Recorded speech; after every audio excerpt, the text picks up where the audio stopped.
Underground parking lot में रोशनी बहुत कम थी। मैंने लिन जॉन की तरफ नहीं देखा, लेकिन हमारी सांसों की आवाज एक दूसरे में उलझी हुई साफ सुनाई दे रही थी। वह भी काम नहीं था। मैं महसूस कर सकता था।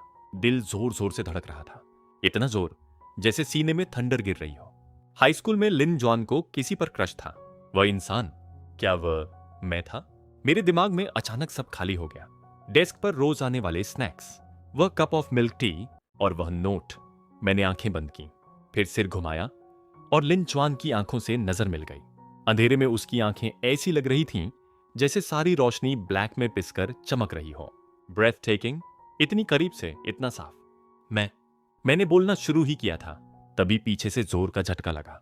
बाकी शब्द गले में ही दब गए। मेरा शरीर आगे की तरफ झुका और उसी पल लिन जॉन ने हाथ बढ़ाकर मेरा माथा थाम लिया, जैसे डर रहा हो कि मैं कहीं टकरा ना जाऊं। कुछ सेकंड्स पहले जो एटमॉस्फेयर था वह कलिजन के साथ ही टूट गया। रियर व्यू मिरर में देखा, पीछे से किसी ने कार हिट कर दी थी। हम दोनों ने एक दूसरे को देखा। लिन जॉन ने गहरी सांस ली। मैं नीचे जाकर देखता हूं। मैंने उसे कार से उतरते देखा। दौर बंद हुआ तो मैंने राहत की सांस ली और सीट से टिक गया। थोड़ा काल्म होने के बाद मैं भी बाहर निकला। कार का पिछला हिस्सा डेंट हो चुका था। लिन जॉन ने एक नजर डाली, फिर पीछे वाली कार की तरफ देखा। उसी कार से एक फेमिलियर येलो हेयर्ड आदमी उतरा, खुद से बड़बड़ाता हुआ, इरिटेट सा। अरे यार, मुझे और भी काम है, वो फोन निकालते हुए बोला। इंश्योरेंस कंपनी के चक्कर में नहीं पड़ूंगा, प्राइस बता दो। वैसे भी तुम्हारी कार कोई। ओ, उसने सिर उठाया और सामने खड़े इंसान को देखकर अटक गया, फिर जोर से हंसा। ह्वानेर, तुम? क्या कोइंसिडेंस है। मैं कार से बाहर आया और गोवेन का वही बेवकूफ सा ग्रिन देखा। उसकी आंखें चमक गईं। क्लियर। वह तुरंत पास आया, मुझे ऊपर नीचे देखने लगा। सब ठीक है? फाइट तो नहीं हुई? बैटल कैसी रही? मैंने लिन जॉन का डिप्रेस्ड चेहरा देखा और हंसी दबाने में मुश्किल हुई। कोई फाइट नहीं हुई। तुम यहां क्या कर रहे हो? वरी हो रही थी। उसने मेरे कंधे पर हाथ रखा। सोचा वेट करूंगा, ध्यान नहीं रहा और कार ठोक दी। अच्छा हुआ तुम लोग थे, वरना ड्रामा हो जाता। इतना कहकर उसने फोन निकाला और सीधे लिन ह्वान को पैसे ट्रांसफर कर दिए। एक्स्ट्रा हो तो लौटा देना, कम हो तो और बता देना, सिंपल। लिन ह्वान। उसका एक्सप्रेशन और ज्यादा डार्क हो गया। मैंने होंठों के कोने में उभरती मुस्कान दबाई। आज पहली बार लगा गोवन की टाइमिंग सच में परफेक्ट थी। चलो ऊपर, मैंने कहा। गोवन को जरा भी अंदाजा नहीं था कि उसने क्या इंटरप्ट किया है। उसे बस लगा मैं ठीक हूं और वह रिलैक्स हो गया। हाई स्कूल वाले लोग उसने देखे नहीं थे, लेकिन मेरी बातों से वह समझ चुका था वे नॉर्मल ह्यूमन स्ट्रक्चर से कितने बाहर थे। कार पार्क करने के बाद वह मेरे पीछे पीछे आया। देखा कि लिन जॉन अभी भी वहीं खड़ा है तो हाथ हिलाया। ह्वानेर, क्या कर रहे हो? चलो। लिन जॉन ने गहरी सांस ली और हमारे पीछे आया। दौर खोलते ही शाओ एर्दुओ विंडो सिल पर बैठा मिला। पूंछ हिल रही थी, आलस भरी। दौर की आवाज पर कान हिले, बस गोवन कैट को पेट करने चला गया। मैंने पूछा, तुम गर्लफ्रेंड के साथ डेट पर नहीं थे? अरे, उसने सिर खुजलाया। युनयुन को बताया था कि तुम हाई स्कूल वालों से मिलने गए हो। वरी हो गई उसे तो मुझे भेज दिया। मैंने सिर हिलाया। युनयुन को मैं जानता था, same university, good nature, genuinely decent. Lin Hwan चुपचाप कैट लिटर बदलने चला गया। उसका चेहरा ठंडा था। गोवन ने मुझे एल्बो मारी। तुम्हें नहीं लगता ह्वान ऐसा लग रहा है जैसे वही इडियट से मिला हो?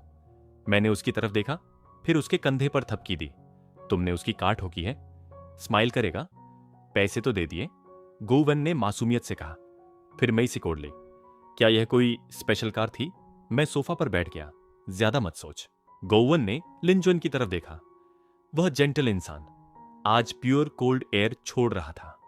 गोवन डर गया और चुपचाप मेरे पास बैठ गया। वैसे, उसने कहा, पार्टी कैसी रही? कुछ खास नहीं।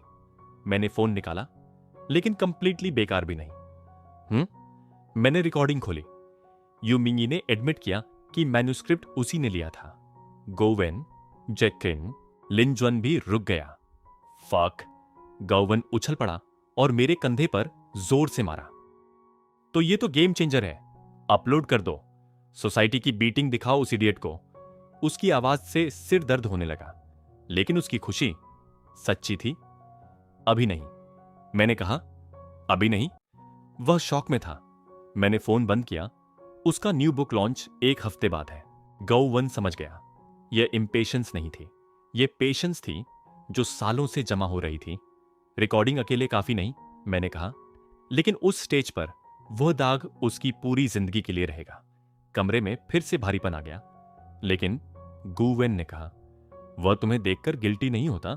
मैं सोफा से टिक गया। वह अलग है, सेल्फ सेंटर्ड। उसके लिए वह जीत चुका है और मैं अब भी उसका एनिमी हूं।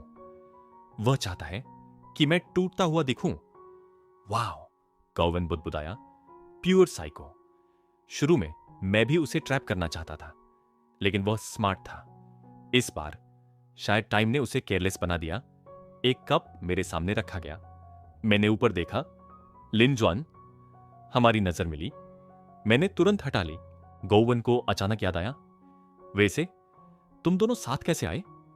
रिएक्शन सच में स्लो था।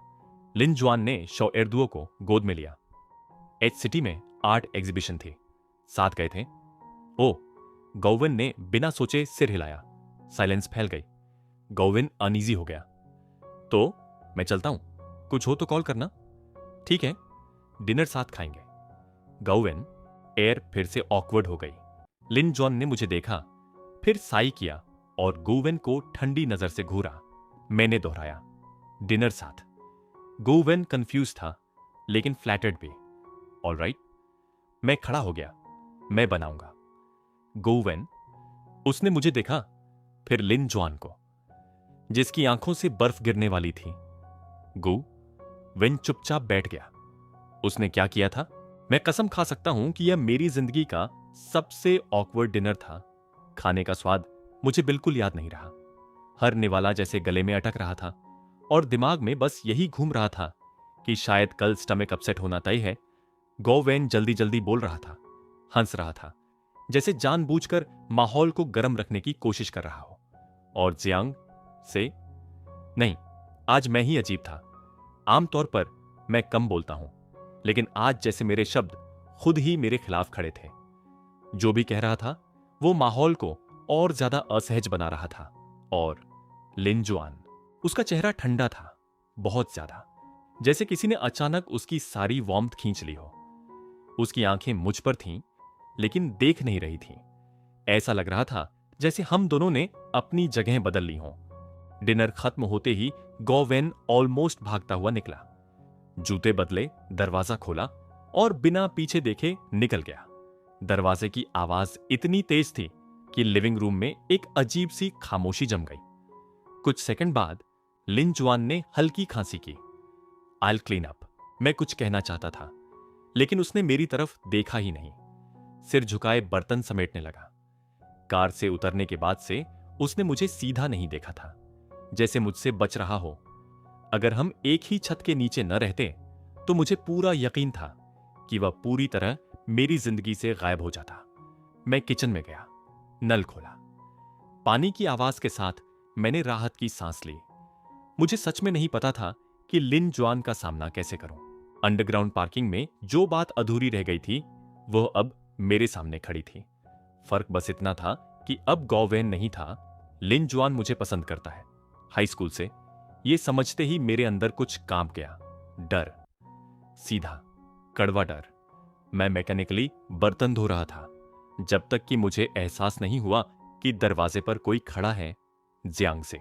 मैं चौंक गया, नल बंद किया और ऊपर देखा। लिन जुआन वहां खड़ा था। कितनी देर से मुझे नहीं पता। मैंने नजरें चुरा लीं। क्या हुआ? वो मेरे सामने आया, थोड़ा झुका, मेरी आंखों में देखते हुए बोला, तुम मुझसे बच रहे हो? मेरी उंगलियां हल्की सी कांप गईं। नहीं, तुम ज्यादा सोच रहे हो। तो फिर मुझे देखते क्यों नहीं? मैंने पलकें झपकाईं, धीरे धीरे सिर उठाया। मैं बस पहले जैसा रहना चाहता हूं। पहले जैसा? वह हंसा, लेकिन उस हंसी में कुछ टूटा हुआ था। रूममेट या फ्रेंड? मैं चुप रहा। मैं खुद नहीं जानता था कि मैं उसकी नजरों में कैसा दिखता हूं। बाहर से शांत, इंडिफरेंट, लेकिन अंदर मैं बदलावों से डरता हूं। मैं कंट्रोल खोने से डरता हूं। मैं चोट लगने से डरता हूं। जियांगसी, उसने धीमे से कहा, मुझसे मत छुपो। मैंने आंखें नीचे कर लीं। तभी उसने मेरी ठुड्डी पकड़कर ऊपर उठाई। मुझे तुम पसंद हो, जियांगसी। कितनी बार भी कहूं, यही सच रहेगा। शाम का अंधेरा धीरे धीरे फैल रहा था। उसकी आंखों में एक ऐसा ताप था जिसे नजरअंदाज करना नामुमकिन था। वह अचानक मुझे गले लगा गया। यह कैद नहीं थी, लेकिन मेरी आत्मा हल्की सी कांप गई। मैंने कभी नहीं सोचा था कि तुम मुझे पसंद करोगे। उसकी आवाज मेरी गर्दन के पास भारी हो गई। लेकिन मैं यह भी नहीं चाहता कि तुम मेरी फीलिंग्स को अनदेखा करो। उसकी सांसों में मेरा ही फेमिलियर सा स्मेल था। मैं तुम्हारा रूममेट या फ्रेंड बनकर नहीं रहना चाहता, उसने कहा। मैं वह इंसान बनना चाहता हूं जो आने वाले दशकों तक तुम्हारे साथ रहेगा। सिर्फ मैं। मेरे गले में कुछ अटक गया, शब्द नहीं निकले। तुम मुझे रिजेक्ट कर सकते हो, उसने धीरे से कहा, लेकिन मुझे इग्नोर मत करो। मुझे बहुत बुरा लगता है। मैंने खिड़की के बाहर देखा। काफी देर बाद आवाज मिली, मुझे माफ करना। उसने मुझे और कसकर पकड़ लिया। क्या यह रिजेक्शन है? नहीं। मेरी पलकें कांप रही थीं। मैं बस अभी तय नहीं कर पाया हूं। उसकी पीठ थोड़ी ढीली हुई। कोई बात नहीं, उसने कहा। आई कैन वेट, उसने दोहराया। I can wait. मैंने आंखें बंद कर लीं। लिन जॉन, तुम मुझे क्यों पसंद करते हो? क्योंकि सिर्फ तुम ही हो, उसने बिना रुके कहा। तुम्हारे अलावा किसी और की कल्पना भी नहीं कर सकता। उसका दिल मेरी छाती के पास बहुत तेज धड़क रहा था। इतने छोटे से किचन में मुझे सांस लेना मुश्किल लग रहा था। मैं भागना चाहता था, लेकिन कहीं ना कहीं इस आग की तरफ खींच भी रहा था। आज से उसने मुझे छोड़ा, बहुत करीब खड़े होकर हमारे रिश्ते को अलग नजर से देखना। उसकी आंखों में दबा हुआ ज्वार था। वह मुस्कुराया। मैं तुम्हारा परस्यूअर हूं, जियांग से, वह इंसान जो तुम्हें पसंद करता है। उस दिन के बाद सब कुछ बदल गया, और फिर भी नहीं बदला। हम अब भी साथ खाते थे, बात करते थे, हंसते थे। फर्क बस इतना था कि लिन जॉन अब कुछ छुपाता नहीं था। मैं उसे सोफे पर बैठा देख रहा था, चश्मा लगाए, किताब पढ़ते हुए, जेंटलमैन जैसा। और मुझे पहली मुलाकात याद आ गई। हाई स्कूल का वह ईमानदार, मुस्कुराता हुआ शाओलिन। मेरी आंख हल्की सी ट्विच हुई। शायद मैं शुरू से ही ट्रिक हो गया था। डोरबेल बजी। मैं उठा और दरवाजा खोला। जियांग से यांगलिंग। पिछली बार जो बात हुई थी, उसने कहा, वह चीज मुझे लगा खुद आकर देना बेहतर होगा। मैंने उसे अंदर आने दिया, हालांकि दिल नहीं चाहता था कि कोई मेरी टेरिटरी में यूं आ जाए। वह सोफे पर बैठे लिन जॉन को देखकर रुक गई। यह कौन है? मैंने पानी का गिलास रखा। उसे छोड़ो। लिन जॉन की आंखों में हल्की सी मुस्कान थी। यांगलिंग ने एक फाइल मुझे दी। यह तुम्हारा है, मुझे लगता है। मैंने फाइल खोली और जम गया। पुरानी मैन्युस्क्रिप्ट शीट्स, ग्रीन बर्ड्स। मेरी लिखी हुई। लिविंग रूम में हम तीनों टेबल के चारों तरफ बैठे थे। टेबल पर रखी हुए पतली मैन्युस्क्रिप्ट शीट्स हल्की पीली पड़ चुकी थीं। उन्हें देखते ही समझ आ जाता था कि यह वक्त के साथ दबाई गई यादें हैं। यांगलिंग ने पानी का कप थोड़ा अजीब ढंग से पकड़ा हुआ था। यह second year of high school की बात है, उसने धीरे से कहा। होमवर्क कलेक्ट करते हुए गलती से ये मैन्युस्क्रिप्ट्स तुम्हारे ड्रॉअर से मेरे पास आ गए थे। उसकी आवाज में हल्का सा हेजिटेशन था। पहले तो क्यूरियोसिटी में मैंने देख लिया, फिर लौट आने का सोचा। लेकिन उसी समय मेरे फादर का मैसेज आया, स्कूल ट्रांसफर को लेकर। हम दोनों की लड़ाई हो गई और मैं यह सब भूल गई। वह एक पल रुकी। बाद में तुम्हारे और यू मिंगई के बारे में सुना। तब लगा जल्दी लौट आना चाहिए, लेकिन शिफ्टिंग में पता नहीं कहां रख दिए। नई स्कूल, नई चीजें, और फिर धीरे धीरे सब भूल गई। उसने होंठ दबाए। सॉरी। मैंने टेबल पर रखे मैन्युस्क्रिप्ट्स को देखा। मेरी हैंडराइटिंग अब से ज्यादा इमेच्योर थी, लेकिन स्ट्रोक्स में वही शार्पनेस थी, वही जिद। कोई बात नहीं, मैंने शांत स्वर में कहा। मुझे तुम्हें थैंक यू कहना चाहिए। अगर यांगलिंग ने ये मैन्युस्क्रिप्ट्स उस दिन नहीं उठाए होते, तो शायद वह भी यू मिंगई के साथ गायब हो चुके होते। आयरनी ये थी कि जो पेजेस उसके पास थीं, वही ग्रीन बर्ड्स का ओरिजिनल एंडिंग था। जो एंडिंग आज पब्लिश हुई है, वह मेरी नहीं थी। यांगलिंग की उंगलियां हल्की सी कस गईं। अगर लास्ट ईयर में मेरा ट्रांसफर न हुआ होता, तो शायद मैं तुम्हारी मदद कर पाती। मैंने उसकी घबराई हुई आंखों को देखा और सिर हिलाया। नहीं, अब भी तुमने मदद कर दी है। वह चौंक गई, मेरी नजर से बचती हुई नीचे देखने लगी। वह जानती थी कि यू मिंगई ने मेरा हक छीना था, और वह भी जानती थी कि तब उसने एक शब्द भी नहीं कहा। सॉरी जियांगसी, उसने सिर झुका लिया। इस बार अगर कुछ भी कर सकी तो जरूर करूंगी। जरूरत नहीं, मैंने हल्की मुस्कान के साथ कहा। इतना काफी है। शायद मेरी शांति उसे और अनकंफर्टेबल कर रही थी। उसने एक ही सांस में पूरा पानी पी लिया। मेरे बगल में बैठे लिन जुआन ने केटल उठाई। नो नीड, यांगलिंग ने जल्दी से हाथ बढ़ाकर रोका। तभी वह अचानक रुक गई। उसकी आंखें फैल गईं। आप लिन जुआन? मैंने चौंक कर उसकी तरफ देखा। तुम एक दूसरे को जानते हो? लिन जुआन ने भौं हल्की सी उठाई। सॉरी, मुझे याद नहीं। नहीं नहीं, यांगलिंग ने जल्दी से कहा। आपका मुझे जानना जरूरी नहीं है। मैंने बस अंडरपास के नीचे आपको पेंटिंग्स बेचते देखा था। अंडरपास? पेंटिंग्स बेचते हुए? मुझे अजीब सी हंसी आई। उस एक लाइन ने मेरे दिल में उठे सारे भारी इमोशंस को थोड़ी देर के लिए दबा दिया। यांगलिंग ने मुझे देखा, फिर लिन जुआन को। कुछ समझ आई? कुछ नहीं। वह खड़ी हो गई। मैं चलती हूं, उसने कहा। फ्लाइट पकड़नी है? ठीक है, मैंने कहा। उसके जाने के बाद टेबल पर बस में और लिन जुआन रह गए।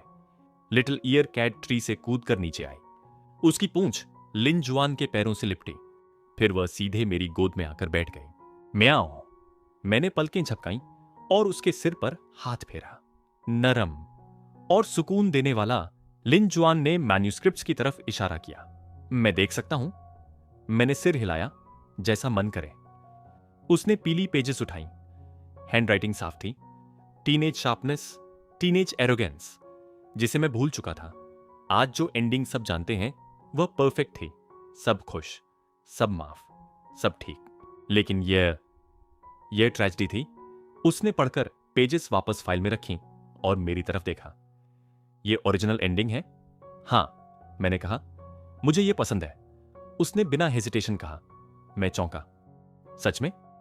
हां। उसने सिर हिलाया। वह मेरे सामने आकर हाफ स्क्वाट हुआ। उसकी आंखों में वार्मथ थी, स्टेडी, रीअश्योरिंग। यह परफेक्शन के लिए नहीं है, उसने कहा।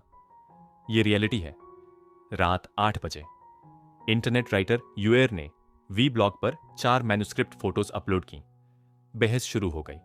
आरोप, गुस्सा, सपोर्ट, हेट्रेड, सब कुछ। और मैंने फोन बंद कर दिया। दोपहर को नींद खुली। लिविंग रूम में आया तो लिन जुआन किचन से नूडल्स लेकर आ रहा था। टाइमिंग सही है, उसने कहा। सोचा अब उठ ही जाओगे। मेरे बाल बिखरे हुए थे। उसकी आंखों में कुछ नरम सा चमका। मैंने चॉपस्टिक्स उठाए। Thank you. वह ठुड्डी पर हाथ रखे मुझे देखता रहा। उसकी नजरें अनकंफर्टेबल थीं। मैंने ऊपर देखा। तुमने खा लिया? हां। तो फिर मुझे मत देखो। मैं देखना चाहता हूं। मैंने फोन उठाया। स्क्रीन ऑन होते ही मैसेजेस की बाढ़ आ गई। वी ब्लॉग खोला। Threats, accusations, thief. मैं पढ़ ही रहा था कि स्क्रीन पर एक हाथ आ गया। मैंने ऊपर देखा। लिन जुआन, उसकी आंखें शांत थीं। मत देखो, उसने धीरे से कहा। मेरे बनाए नूडल्स इतने बुरे हैं क्या कि इन्हें देखते हुए खाना पड़े? मैं रुका। फिर नूडल्स का एक बड़ा सा बाइट लिया। ठीक ठाक है, मैंने अस्पष्ट स्वर में कहा। वह हंसा। तो अगली बार और अच्छे बनाऊंगा। मैंने कुछ नहीं कहा, लेकिन उस पल शोर, एक्यूजेशंस, दुनिया सब थोड़ी देर के लिए दूर लगने लगी।